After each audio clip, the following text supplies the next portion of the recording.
So let's develop our motivation.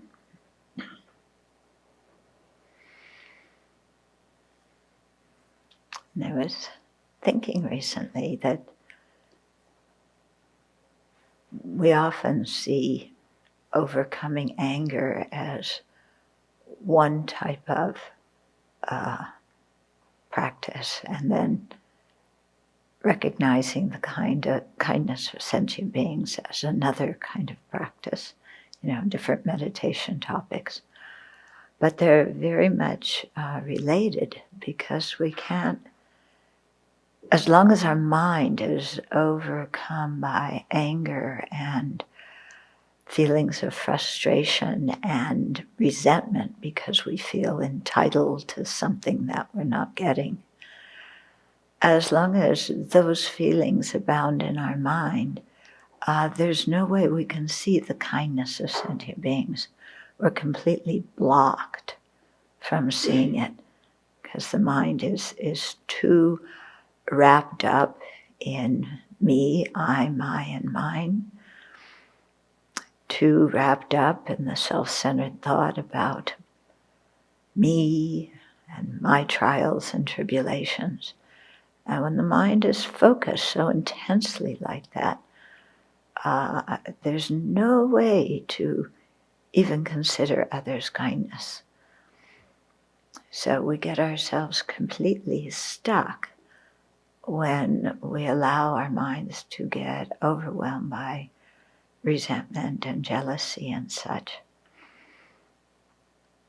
Because those minds not only create non-virtue, but they block us from creating virtue.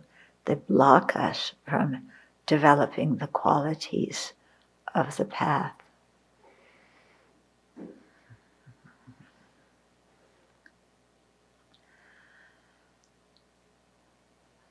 So a new habit to cultivate in the mind is seeing the disadvantages of that self-centered mind that feels entitled to things, that isn't getting what it wants, that is resentful because of it. To really think deeply about the defects of that mind.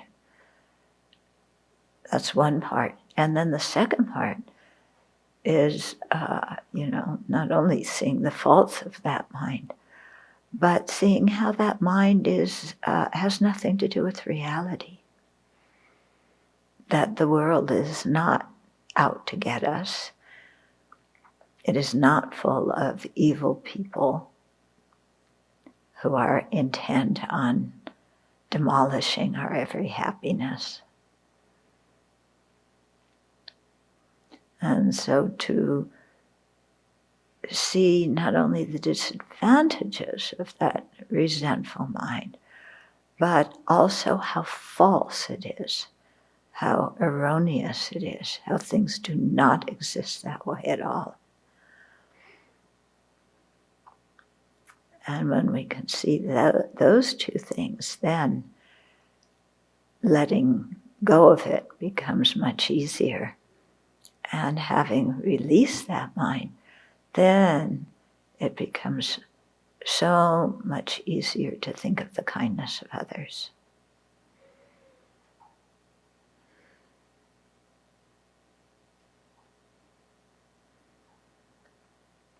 And when we spend time thinking about the kindness of others, our mind automatically becomes happy. We become grateful. We want to repay that kindness. And so love, compassion, and bodhicitta follow upon that.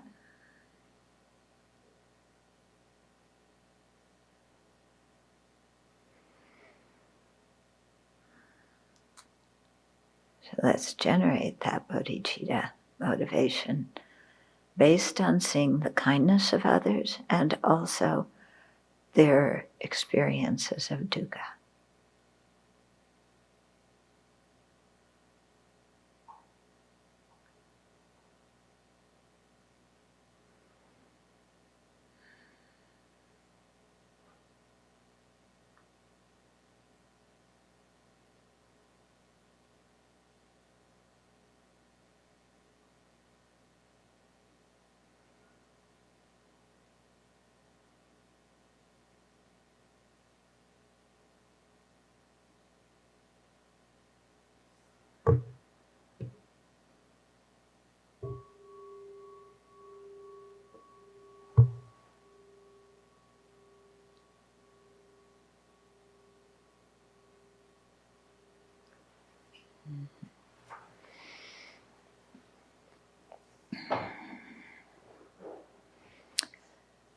So yesterday, when Venerable Jigme and I were driving to the doctor, where is she, by the way? Is she downstairs? Yes. Huh? She's watching. She's watching from her room. Okay. Yeah, we started talking about the president, and when I talk to him now, I'm not talking in a political way. It's because his life is such an excellent example of certain aspects of the Dharma that I couldn't make up a better example to tell you. Okay? But we were talking about, how in one lifetime he must have created, through generosity, the causes to have wealth, yeah, and also to lose it, and created the cause to have power, yeah, and fame. And yet, having achieved all these things that in the world people think are wonderful and a sign of success, actually, he's an amazingly unhappy person.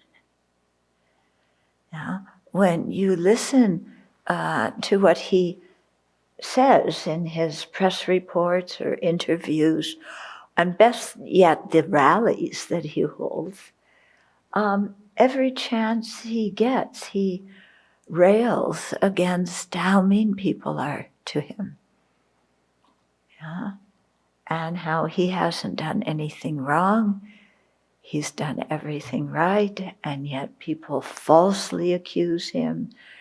Yeah, they make up lies that the Russians are supporting his campaign, which they are. But he says, that Hillary's come up again. This is 4 years later. Who's thinking of Hillary's emails now? But, and who's thinking of what Comey did now? But still, his sense of resentment is so strong that he can't let go of those things, even though he got the presidency, pressuring his attorney general to bring charges, to make an investigation and then bring charges against his political enemies from 4 years ago. Yeah. And when you think about that, it's so unhappy that things for that long of a time ago, which he already succeeded in clobbering, and he already got what he wanted, he cannot let go of. So his mind has worldly things that are the mark of success, at least temporarily right now. But the mind can't even enjoy them. And the mind cannot see the kindness of others, because when he looks around, everybody except his few allies and his family members, everybody else he sees as an enemy, who is not respecting him, not doing what he wants, and so on. So when we were talking about all this in terms of karma, it applies to our lives too. And when we think about it in terms of how the mind works, it applies to us too. Because we may have really good situations, but because of our own anger, resentment, jealousy, we can't even enjoy the good situation we have. We can't see the goodness in other people. We always feel, like suspicious. I better look out because who knows what these people are going to do to me next. And therefore aggressive to try and, punish them or prevent them from doing the things that he doesn't like.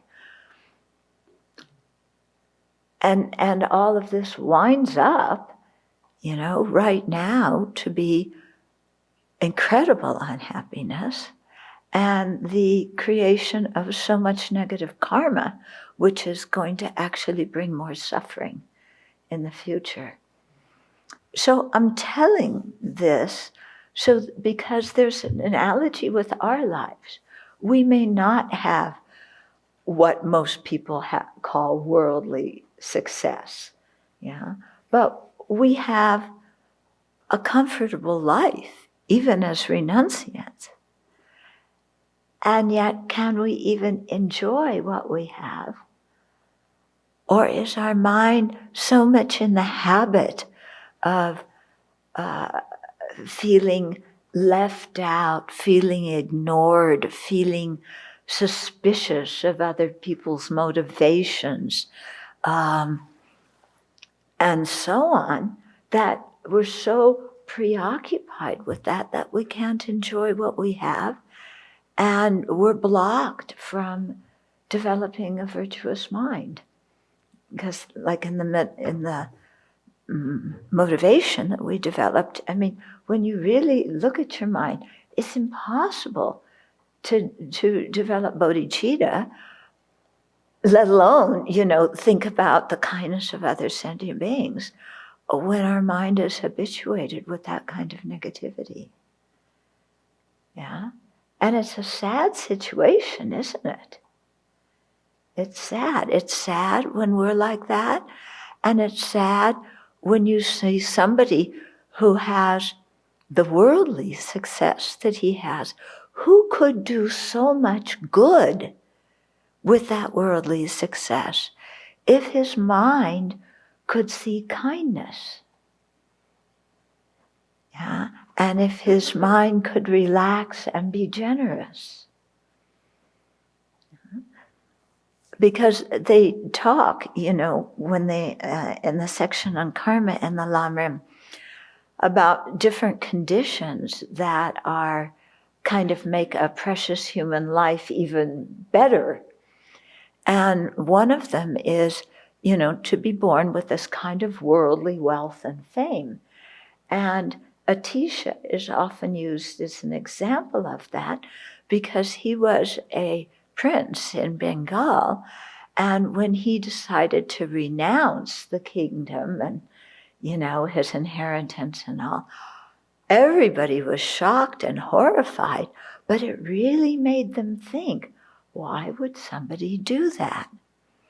And the same thing with the Buddha, very comfortable, wonderful, worldly life, but he renounced.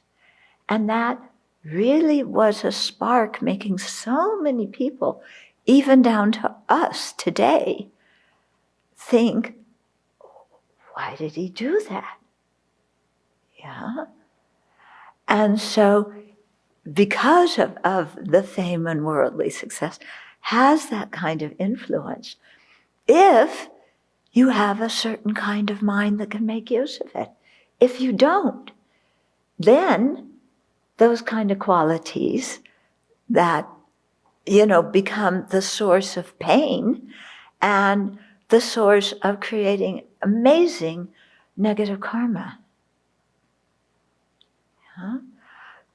So here is another example of how our attitude, our mind is the source of our happiness and pain. Yeah. It's really, it comes down to the mind. Yesterday, when I was at the doctor asking him questions about my upcoming hip surgery, and I was asking him about, do I have to get put totally under, or could I have an epidural or whatever? And he told the story of one woman who came into his office who was going to have a hip replacement surgery, like I'm going to do.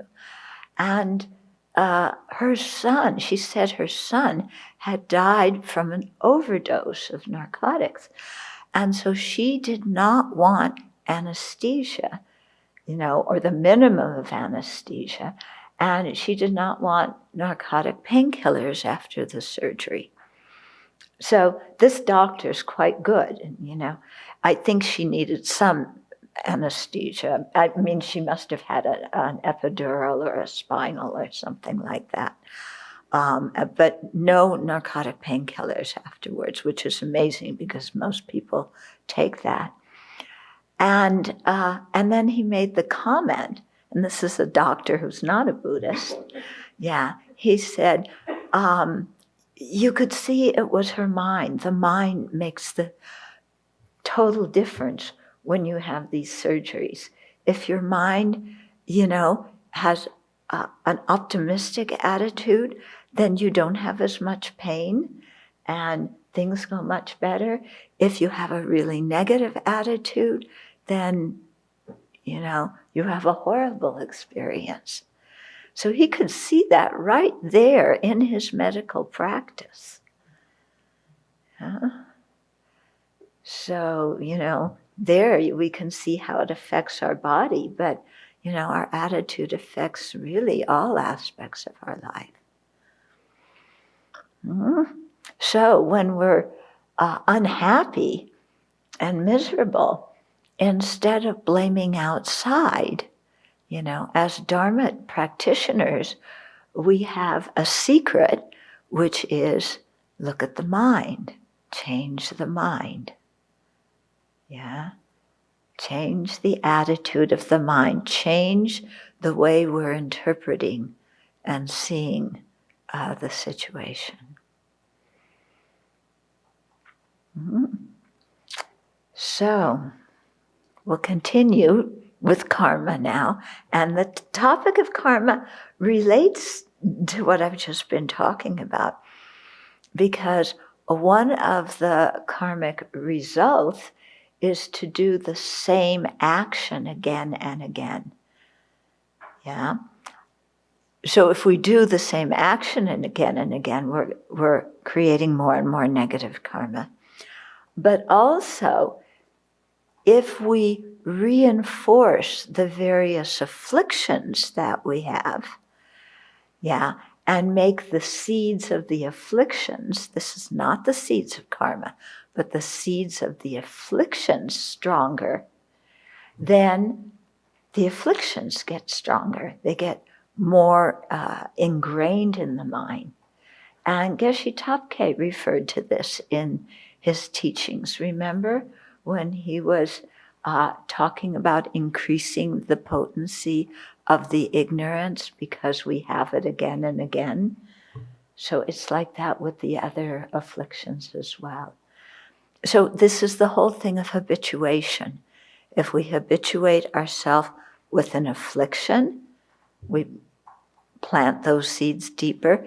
If we habituate ourselves with certain karmic actions, we intensify those karmic, those karmic seeds. And then the same goes in terms of virtue.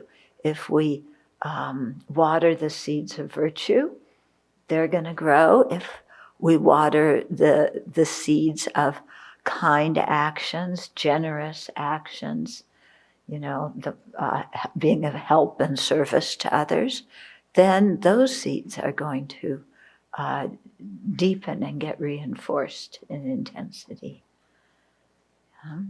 So it's up to us. So last week we were talking about karma, and we're talking about how karma can be damaged, how negative karma can be damaged when we do purification, and how virtuous karma can be damaged if we get angry or have wrong views.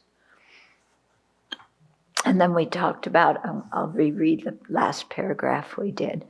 In addition to anger and wrong views, in the Compendium of Training, Shiksha Shantideva points out other actions that damage the virtues of one following the Bodhisattva path.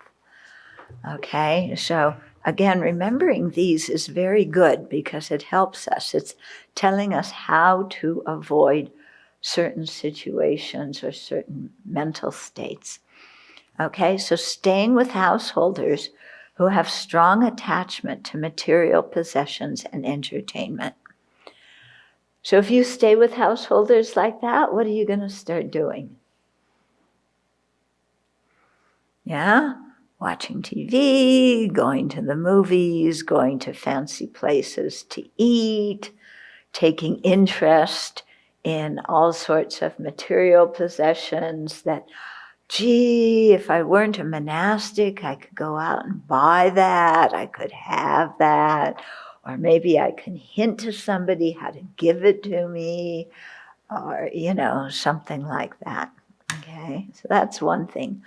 Boasting about spiritual attainments we do not have. That one's nasty. That's the one that breaks our root precepts. Yeah, and you're done as a monastic if you do that.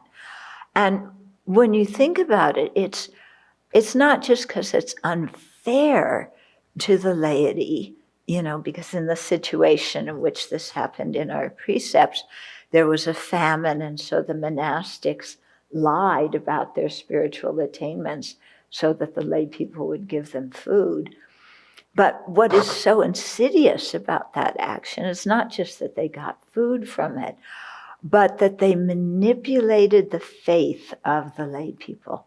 They took advantage of the sincere respect and faith that the laity had in the three jewels, and they used it for personal worldly gain. And when you think about that, that's just so despicable is the word that comes to my mind, because it so much betrays the trust of the lay people. Because when the lay people give us food or whatever, it's because they trust us. And if we misuse that trust, to me, it's like, boy, the karmic result of that is going to be pretty bad. Okay, another one is abandoning the Dharma by neglecting the Buddha Dharma and making up our own version of the Buddhist teachings.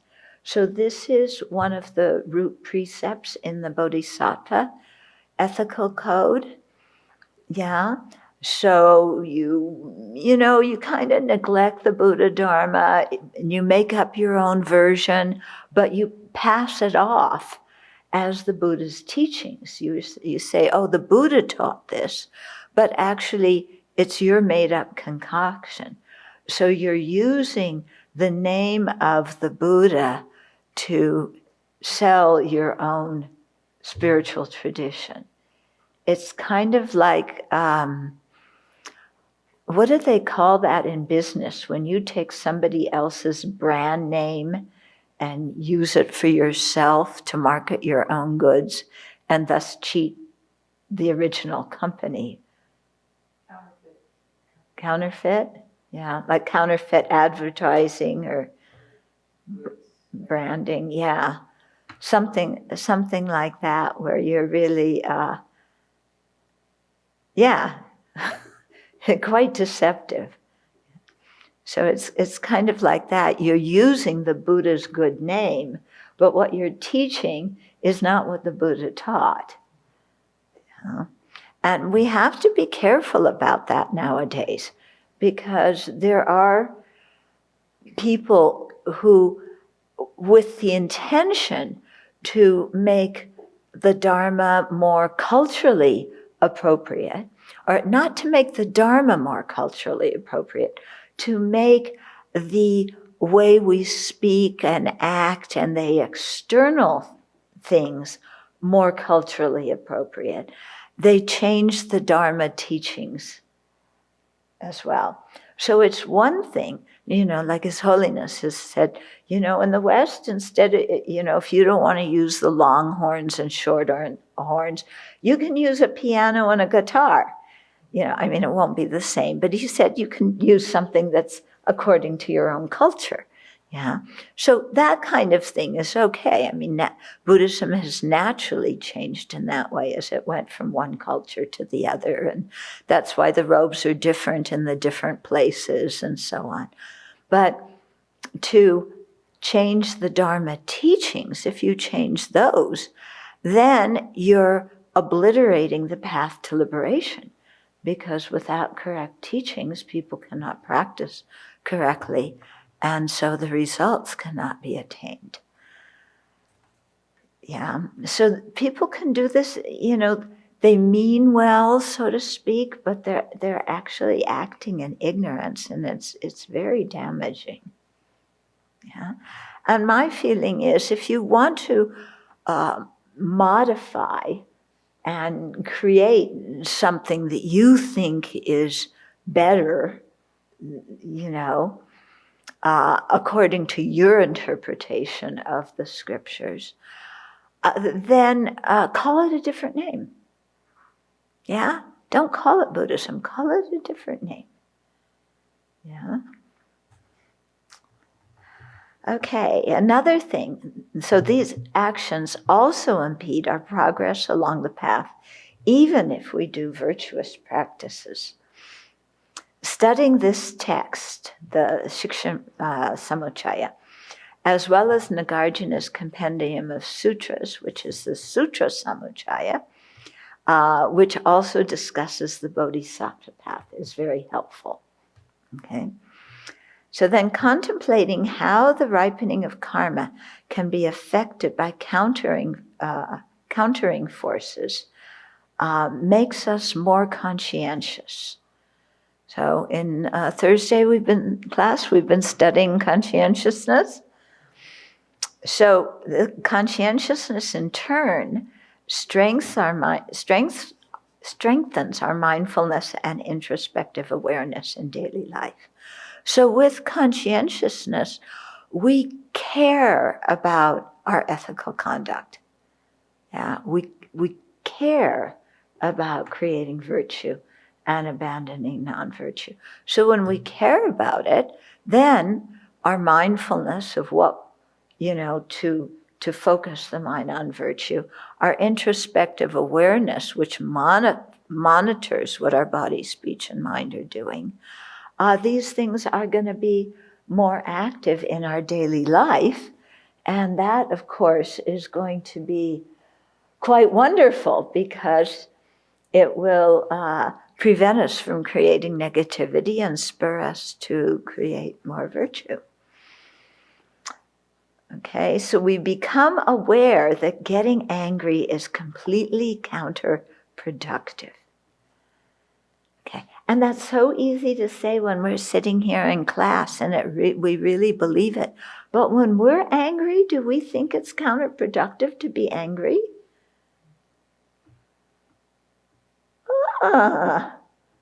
Yeah, my anger is reasonable, it's good, somebody is overstepping their bounds, they are accusing me of something I didn't do, or criticizing me for something I did do, and so anger is just. Yeah, because I've got to stop them because what they're doing is harmful. That's it. So we have, a whole other part of us that justifies our anger. Do you have that part in you? Can you see it when it arises? Yeah. It says, really, no, be angry. This person deserves it. Yeah. Because if we don't stop them and give them a taste of their own medicine, they're going to harm so many other people. So I'm doing it out of compassion. Now, some people truly do stop somebody who's harmful out of compassion. They don't want others to suffer. Yeah. But others do it out of revenge. Okay. So we become aware that getting angry is completely counterproductive. This increases our inner strength to set anger aside, just like a person seeing a delicious-looking sweet quickly puts it down upon hearing that it is laced with poison. Yeah? Since karma influences our experiences of happiness and suffering, its ripening strongly influences our feeling aggregate, because feeling aggregate is happy and suffering experiences, or we could say pleasant, unpleasant, neutral experiences. Okay. Although we often discuss karma ripening as the four effects discussed above, the reason we find some results desirable and others not is because of the experiences of happiness or misery they bring us. Okay, so one of the experiences concordant with killing, for example, is to have a short life, to people harm us physically or whatever, the medicines don't work. Yeah. So it's not just those things happening, but when those things happen, we experience suffering. Okay. So the way, of course, to cut the whole thing of karma in our mind is if we experience those results, yeah, we may suffer, but don't go from suffering to craving, and craving more of the pleasant feelings, craving to be free of the negative feelings. Don't go there, and then use the mind training teachings, yeah, to cut the chain at that point. The situations we encounter in life, as well as the pleasant, unpleasant, and neutral feelings we experience in them, are related to our previous actions. Okay, so while encountering people who criticize us is due to our destructive karma of harsh speech, sometimes we hear criticism where there is no criticism. Imagine that. Yeah. We can see other people do that all the time. So many times we're pointing out something to them for their own good sake, and they think we're criticizing us and they get mad at us. But we don't do that. We don't see criticism where there is not. When we see criticism, it is there, isn't it? Okay. In this case, when we hear criticism where there is none, I had that happen to me just the other day. What was the situation? Oh, this is an interesting situation. So there's one person, one of our supporters, who very frequently asks us to pray for different people. And then he very kindly, he's very sweet, he asked some of his other teachers to pray that there's no Newport smelter, because he had read about that, And it was really kind of him to do that. And, he writes to prisoners in the U.S. and really very kind. And so I was under the impression that he likes to make prayers and he likes to pray for people, because he was doing that and, and requesting us to do that. So when he had sent something, I replied and thanked him. And then I thought he would be happy at being asked to pray, because he seemed to like praying, yeah? And dedicating for people. Well, I got a response, and he said, he was saying this with due respect, But, he really thought it was important for me to know that it sounded to him like I was demanding that he prayed. And he said that one of his teachers said that sometimes Westerners do that to the Tibetan Lamas, and they kind of make the request to prayer like demands. And so he said, please be careful of this because you were demanding that I pray. And I went back and I looked, and all I had written was, please pray that so-and-so, this. And so it was a situation where my intention didn't come across in the correct way with him, and he saw it in a totally different way. Okay, so, so at first I was like, why is he saying this? He's criticizing me, but I didn't do anything. Yeah. And then it was like, okay, Chodron, this is, a karmic event. You clearly have criticized other people before, and now some unfair criticism is coming back. And then I realized, in his mind, it wasn't like this was a heavy criticism. He actually said he's trying to do it because he cares about me. Yeah. So it was an interesting thing to see how I could interpret this as, what's this guy criticizing me for? And write back some nasty email.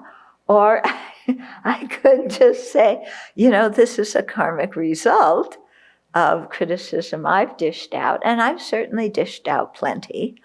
And so just take it. It's not a big thing. Okay, so in this case, our feeling of being hurt is due to our misinterpretation of the event. So that's, what he misinterpreted what I meant, and I started out misinterpreting what he meant. As we become more familiar with the practice of mind training, which encourages us to view situations from more positive perspectives, the experience of mental pain declines. And really, that's why the mind training practice, I think, is something to really train the mind in very seriously from the very beginning of our practice.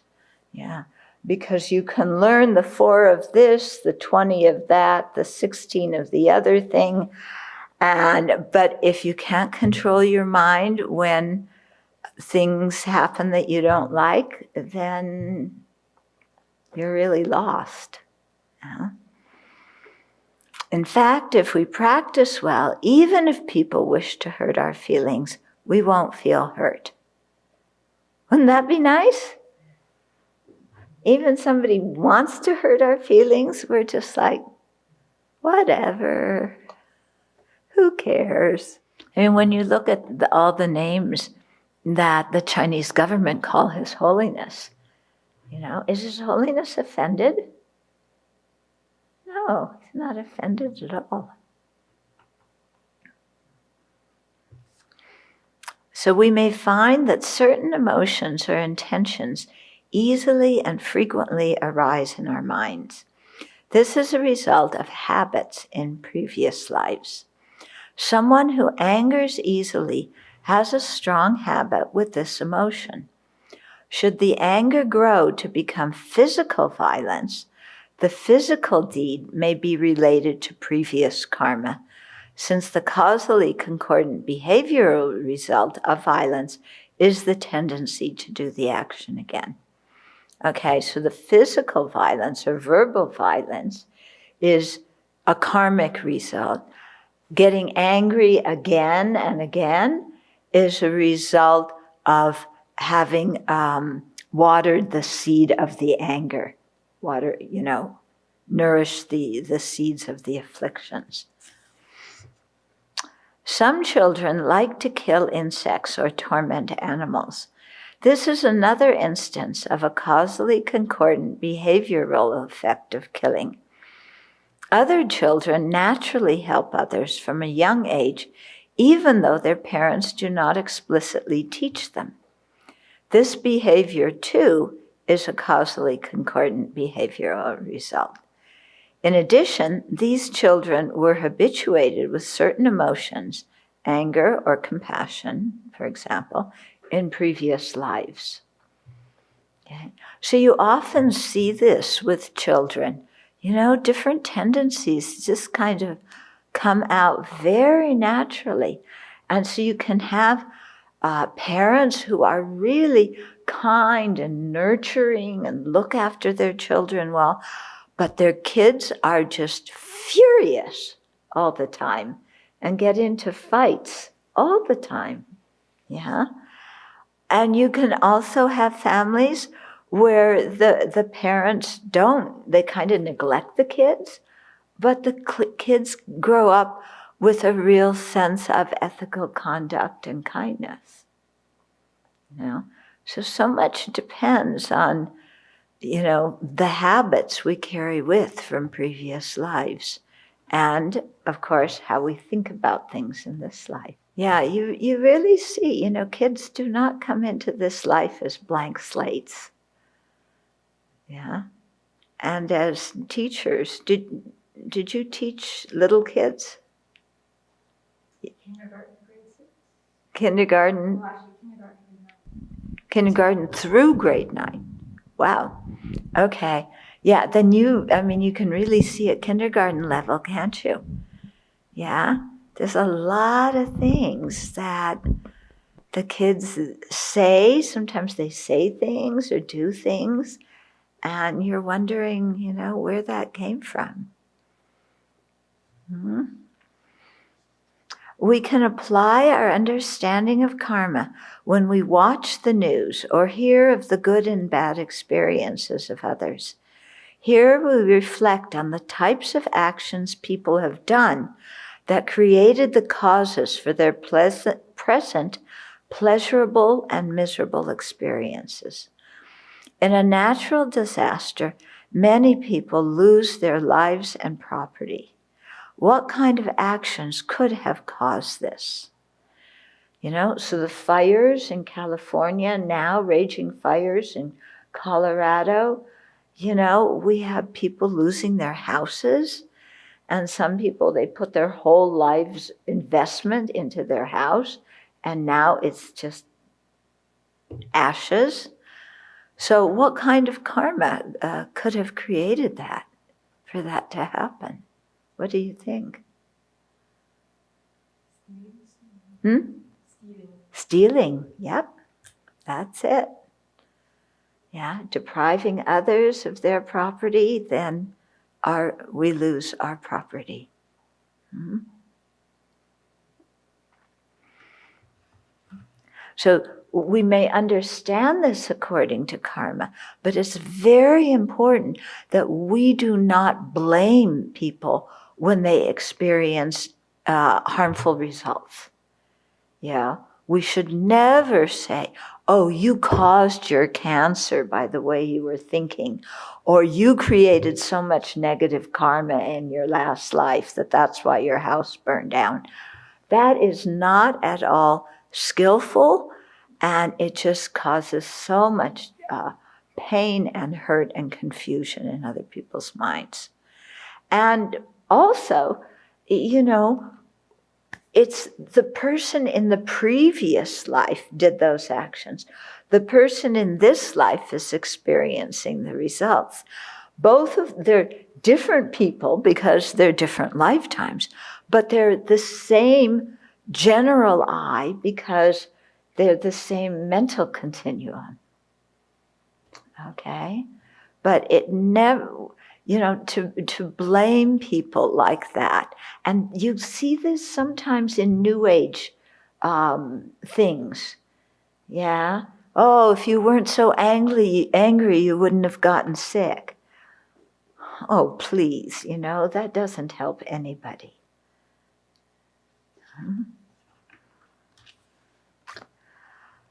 But for us, reading about things, seeing what people experience in their lives, and then our thinking about what kind of actions they must have done in previous lives, that created that results.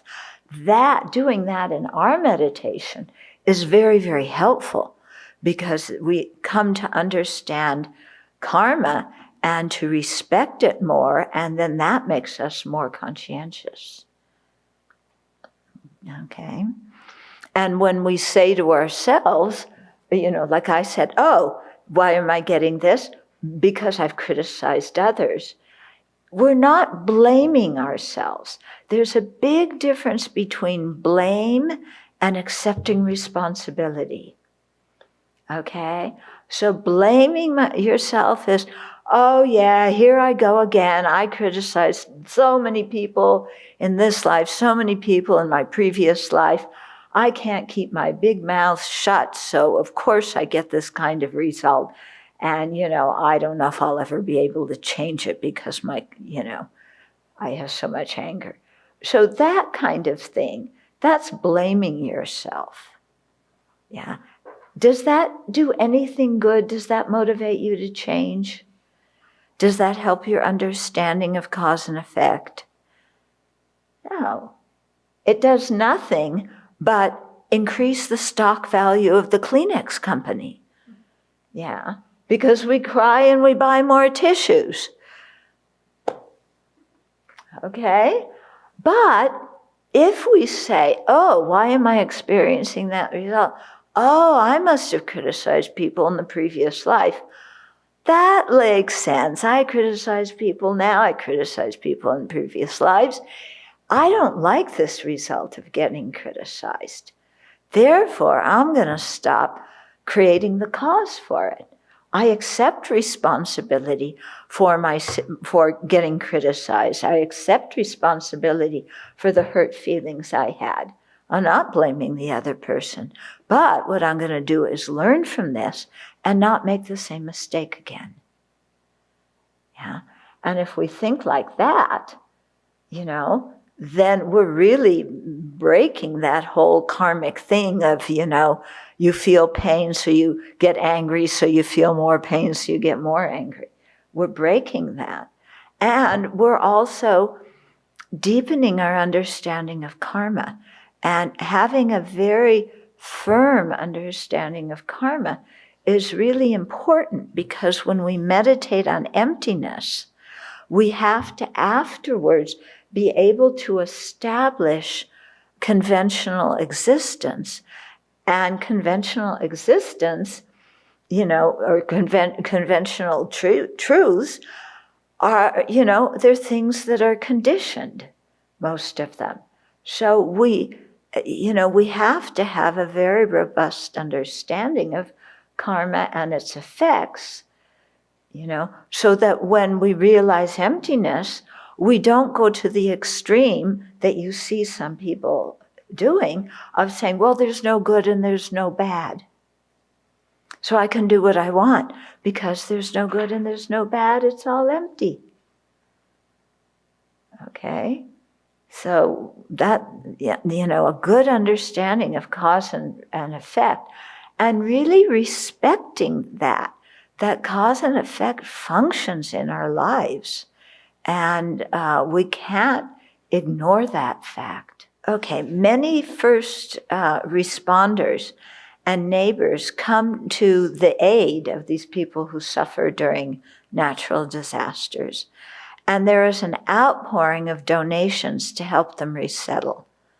Okay, what actions cause them to receive this help? Yeah, being generous.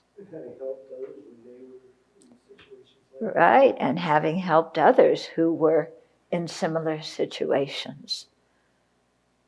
Yeah, and protecting others' property from harm. Yeah. So here's one situation where the people lost their home, but they were the recipient of so much kindness. So you have one part of the situation caused by negative karma and another part of the situation caused by positive karma. Yeah? So we can't just say, oh, everything is bad. Yeah?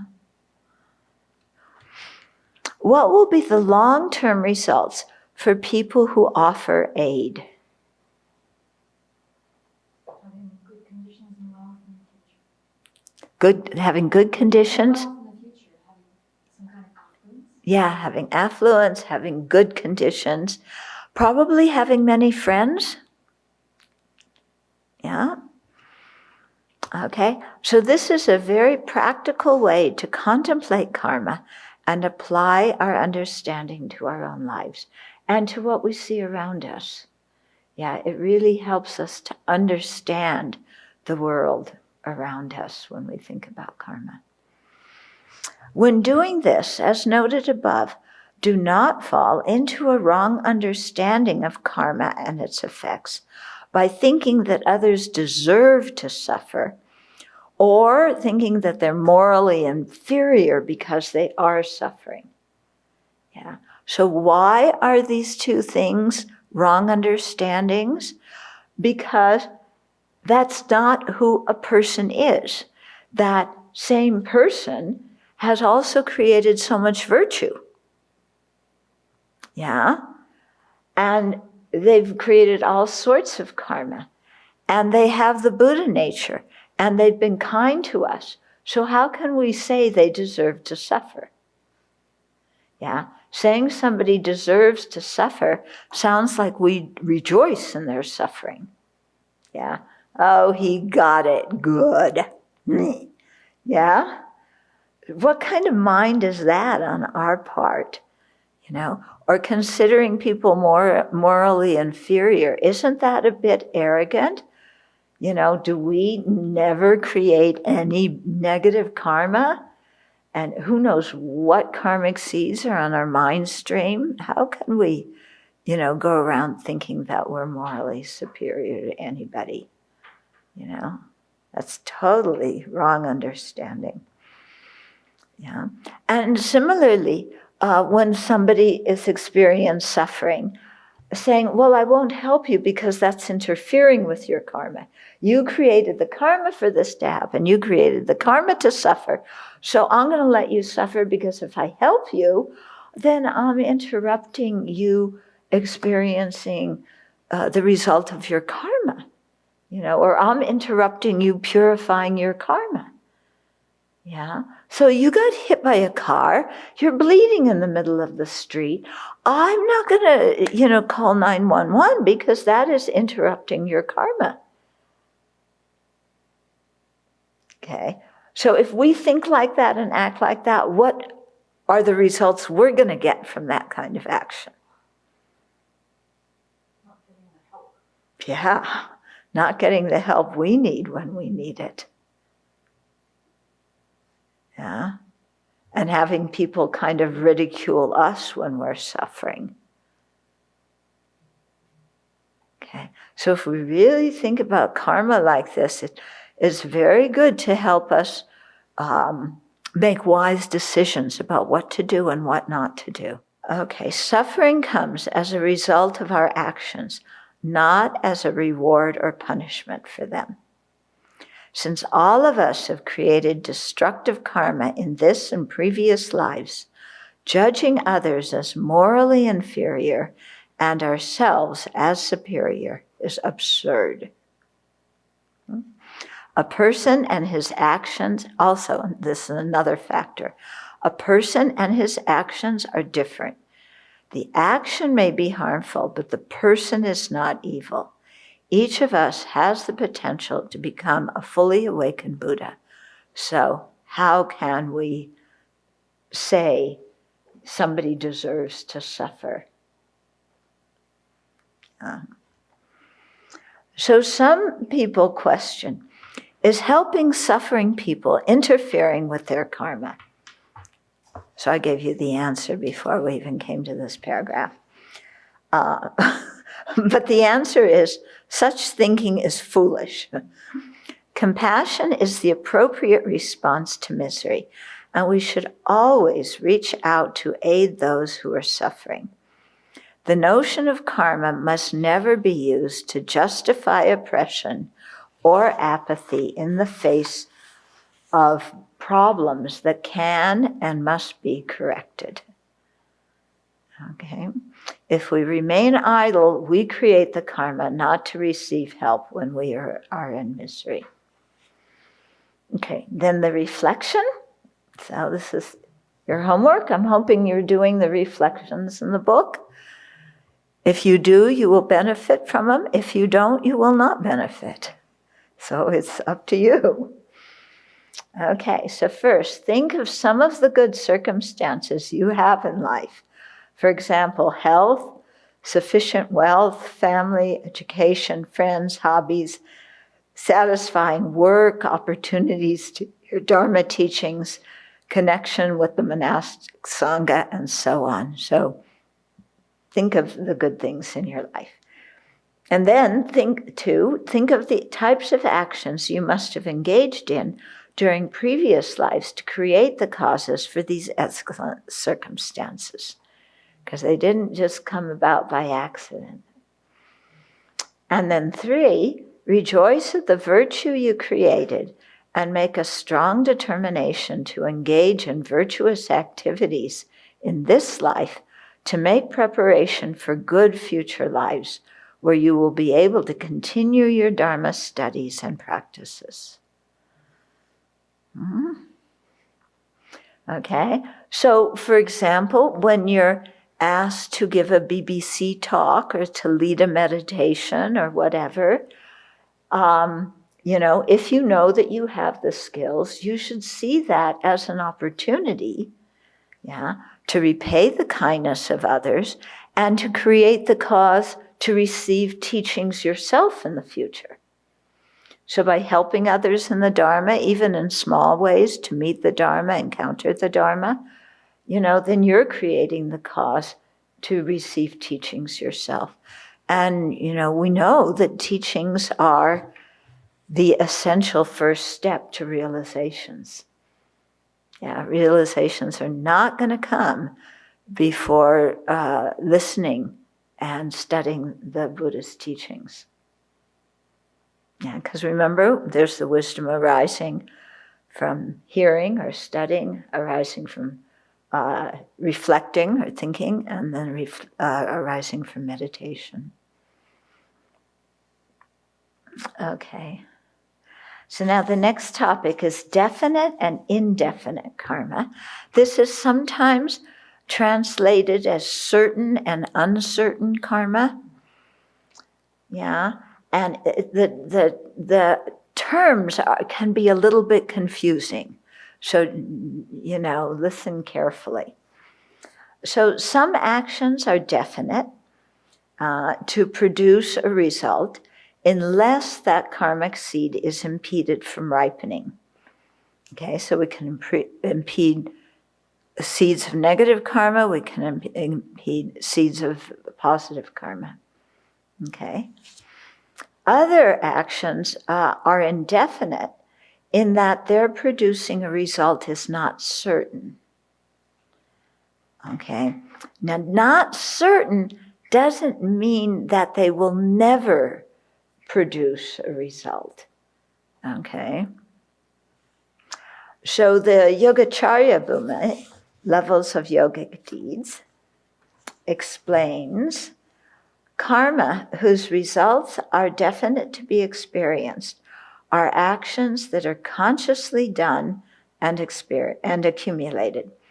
Karma whose results are not definite to be experienced are actions that are consciously done but not accumulated. Okay, so here's two more terms, okay? Done and accumulated. And they have specific meanings, So definite karma are actions that have been done and accumulated. So both things, done and accumulated. Their results are certain to be experienced unless they are purified in the case of destructive actions or impeded by anger or wrong views in the case of constructive actions. So they're definite to bring a result, but they aren't cast in concrete because other factors can influence them and cut their potency. Okay?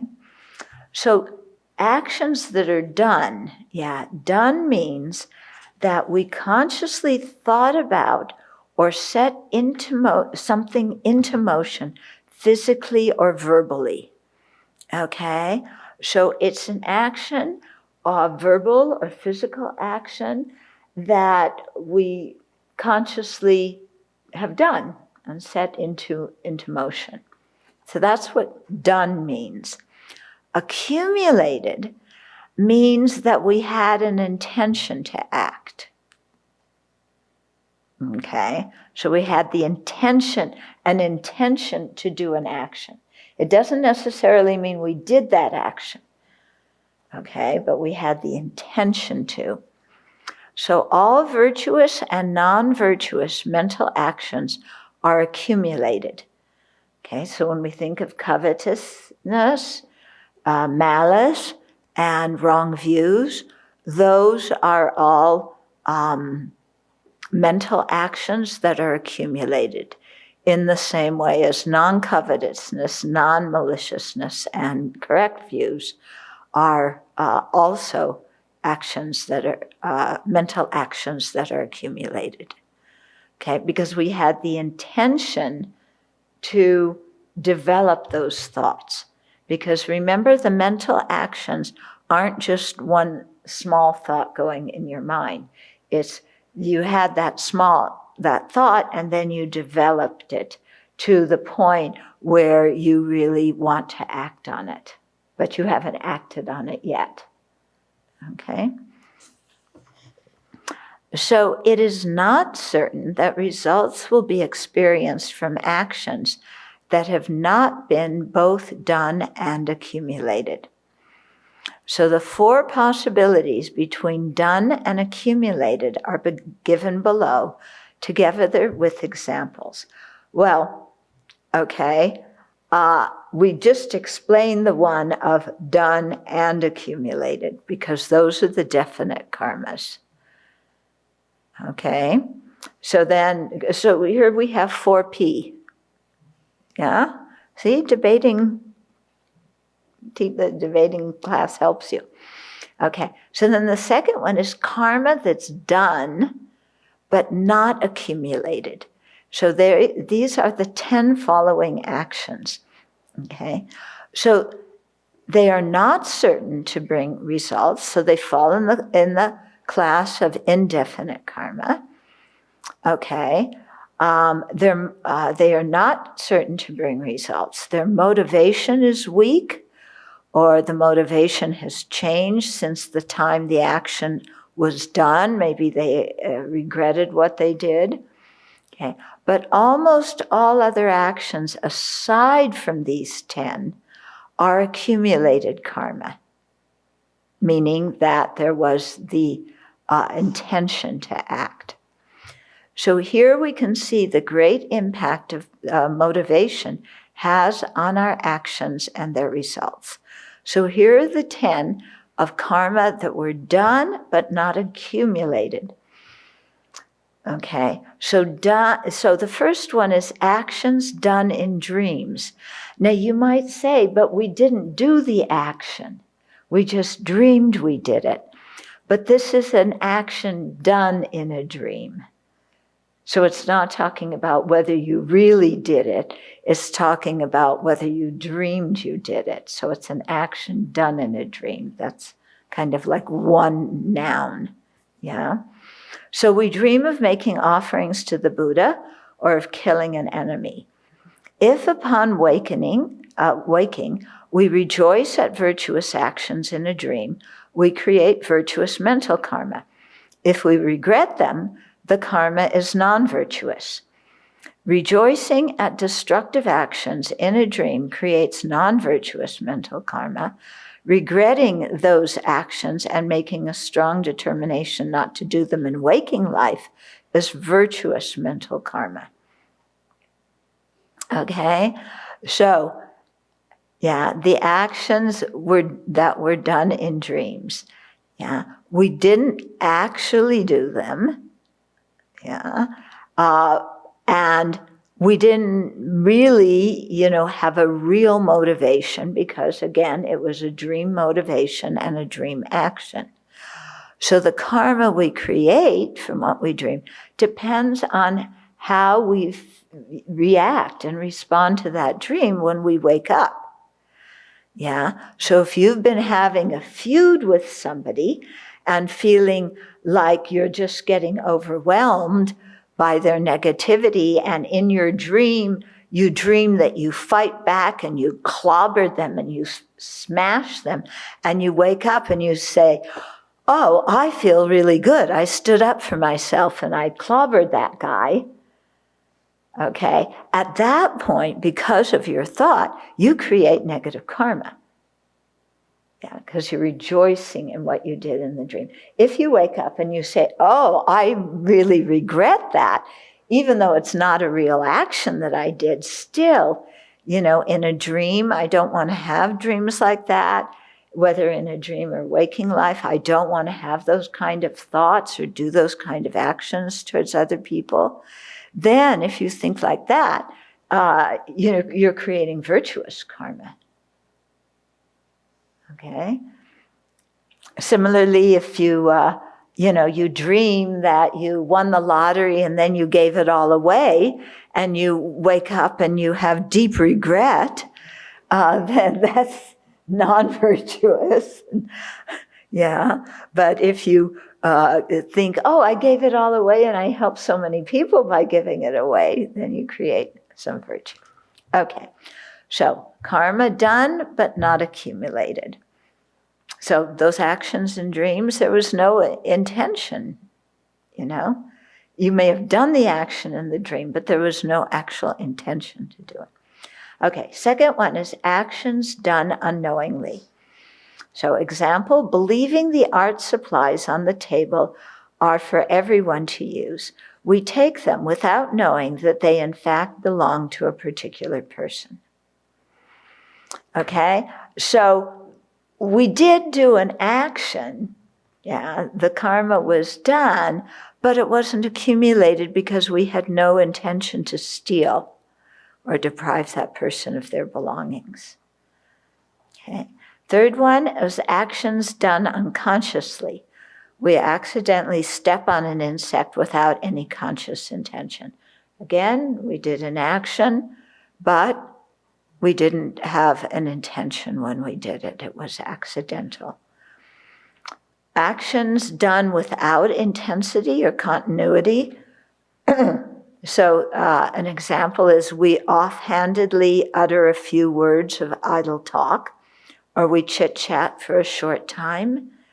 So chit-chatting about the weather and, this kind of stuff is, it's chit-chat, it's an action that was done, but we don't have a lot of intensity or in it, we're just like chit-chatting, and there's no continuity because it's not like we're, talk for half an hour about that. It's just a short time. So there's, again, no strong intention to engage in that action. Number 5 is actions done mistakenly. So someone wishes to steal a book, but steals a box instead. Someone wishes to praise one person, but mistakenly praises another person. So an action was done, but the object was misidentified. Okay, and so the person did not have the intention to steal the box, and they did not have the intention to steal that person, to praise that person. So again, it's lacking in intention. It's a karma done but not accumulated. Okay, 6. Actions done forgetfully. So we tell a friend that we will not share his comments with others, but forgetting that we said this, we tell others. That person's going to love us afterwards, huh? Okay, so We really meant it when we said, oh, I won't tell this to other people. But then we're spaced out and we forgot that we said that. Yeah. So there was no real intention. We weren't thinking, oh, I'm going to break somebody else's trust. But even though the action happened. Okay, then actions done unwillingly. So someone has no wish to kill another person, but is forced at gunpoint to do so. So we read situations. Often when people are prisoners of war are captured and they are tortured, they may be asked to do actions that are harmful to their fellow prisoners of war.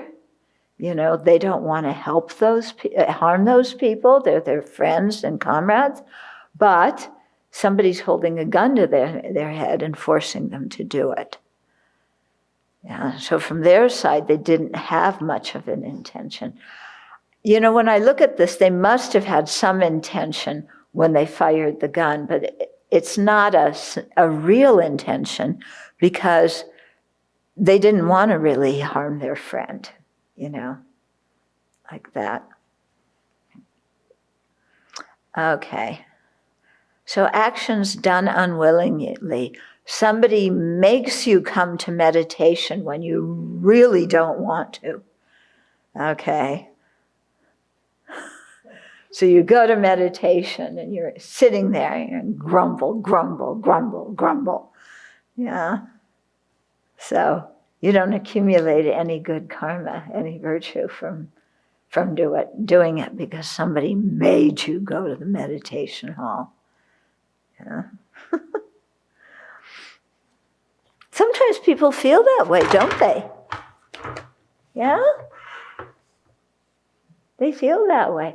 When I lived in the Italian Dharma Center, I had to go wake up some people in the morning to get them to go to the meditation, because Lama had said all Sangha goes to the meditations in the morning.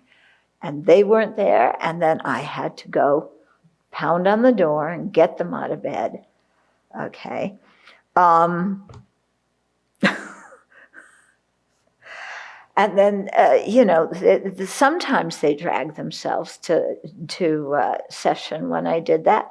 Other times they told me, beep, beep, beep, beep, beep, beep. I won't even pronounce the words. And that was it.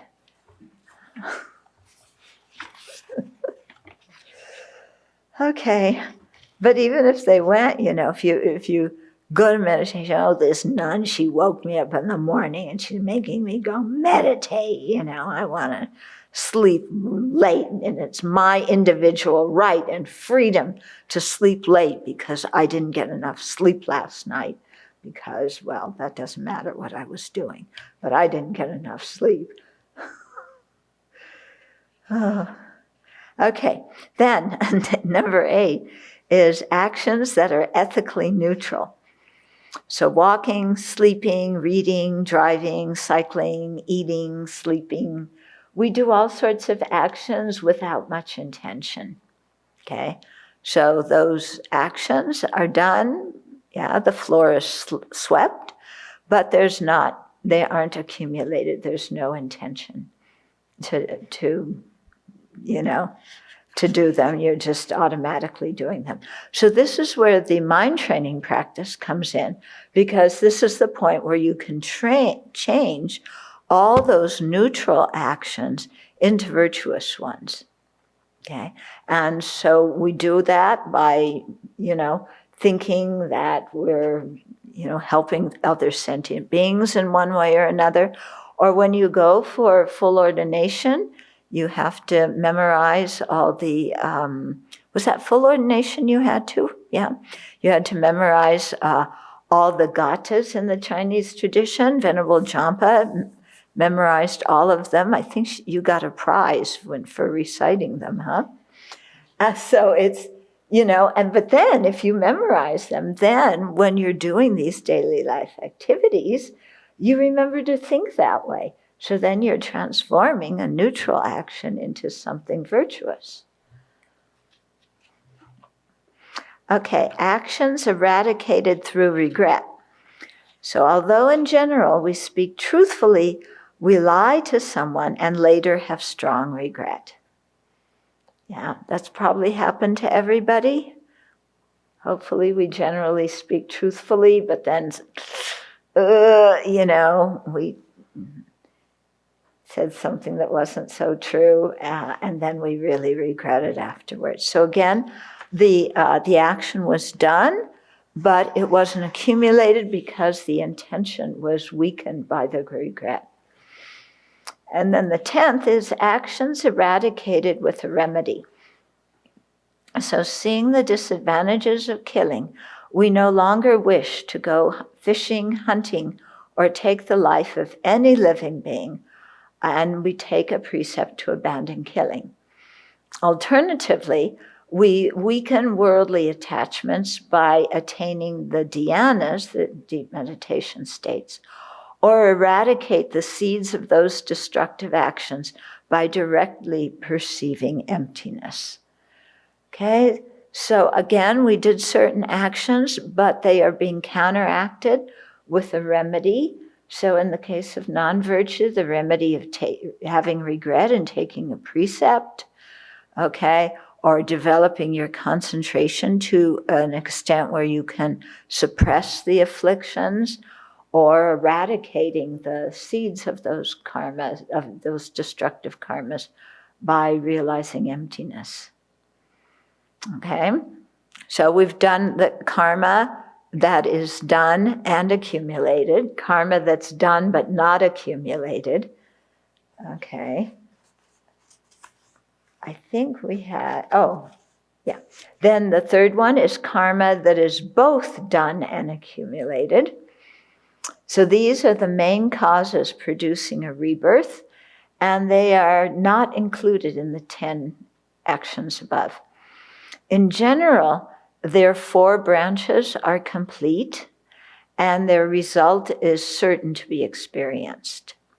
What are the 4 branches of a complete action?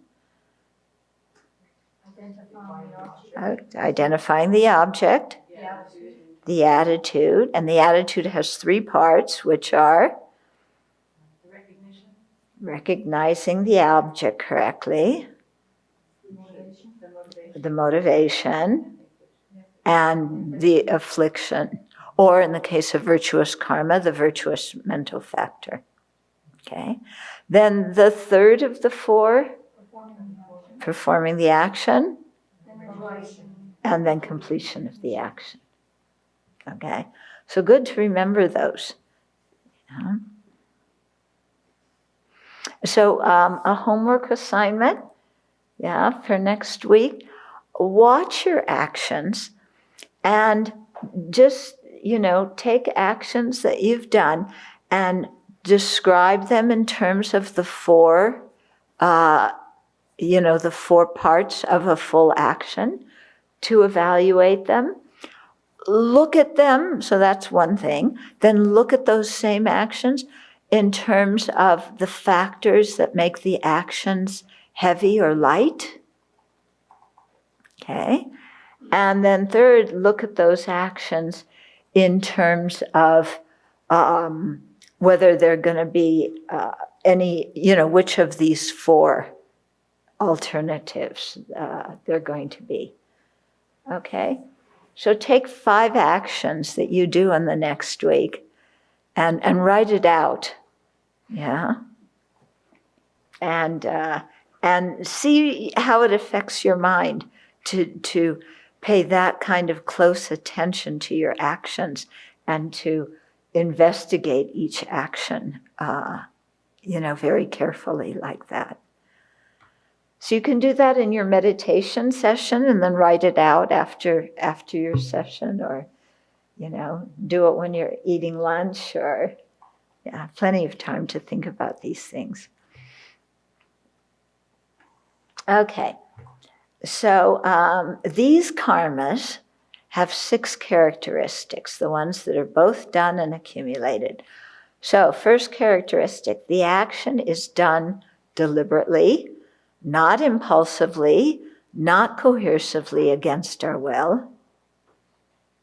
So, consciously, deliberately. Second, all parts of the action are complete. So this eliminates situations such as trying to kill someone but only injuring them, or thinking to attend Dharma teachings but not going. Then the third factor, is we do not regret the action afterwards. Fourth, no antidote is applied to purify the karma. So you can see how these factors of a karma that is both done and accumulated, how they differ from the factors of the karma that is done but not accumulated. You can see how they differ from each other. Okay. Fifth, we rejoice at having done the action. And sixth, the result, it's a definite karma, is certain to be experienced.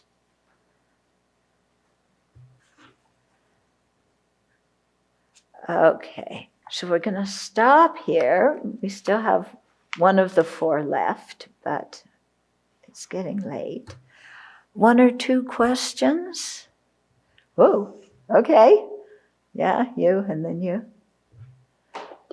I was thinking that actions done due to mental illness could be included, because in the Vinaya, monastics are not like held accountable for actions they do due to mental illness. Yeah. So if somebody has that mental illness and it's not a clear intention in their mind because of the confusion or because they're hallucinating or something, then that would be, what kind would that be? Of the four. Oh, it would be the not accumulated, done but not accumulated. Yeah, and I was trying to pick out which one, maybe unconsciously or unknowingly. Yeah. No, it's the one of the karma done but not accumulated. Mm-hmm. But like which of the 10? Yeah, like the 10. I was wondering if you could speak a little bit. The 9th and 10th ones, the regret and the remedy, seem similar to purification, but that's not all of purification. So could you distinguish the difference between, or the similarities of, a done and not accumulated versus a purified karma? I think that there's probably going to be some overlapping because there's degrees of purification. And so there's going to be degrees in which the intention of the action is worn away. Yeah. The actions done unknowingly and unconsciously seem very similar. Yeah. How do you sort them out, Venerable? Yeah. One, unconsciously, is you're just operating on automatic. Unknowingly is like accidental. So you sweep the floor, you're just operating on it's time for me to do my chores, so I sweep the floor. Yeah. So that's kind of the forgetful one. Oh no, you're unconscious. Okay, sorry. Okay, so the unconscious one, you lack a conscious intention. Unknowingly is you do have the intention to take the art supplies, but you didn't know that they weren't up for grabs for everybody. I thought stealing is taking stuff that is not given. The art supplies weren't given. Isn't that stealing? But see, you didn't know that the art supplies weren't given. So it was, the action of taking it was done, so you could say it was stolen, but it wasn't fulfilling all four parts of the karma of stealing, because if the person had known that the art supplies were not freely offered, they wouldn't have taken them. Okay, next Okay. question. Uh-huh. To break a precept, does the action have to be done and accumulated? Yes. Most of them need both. There's some in our Bodhisattva precepts where you just have to have this thought. You don't have to do a physical or verbal action. Yeah. But in the Pratimoksha precepts, something has to be done verbally or physically. Okay, so we'll stop for tonight. Remember your homework? It will be very helpful to you, to do this kind of analysis. It will be very helpful.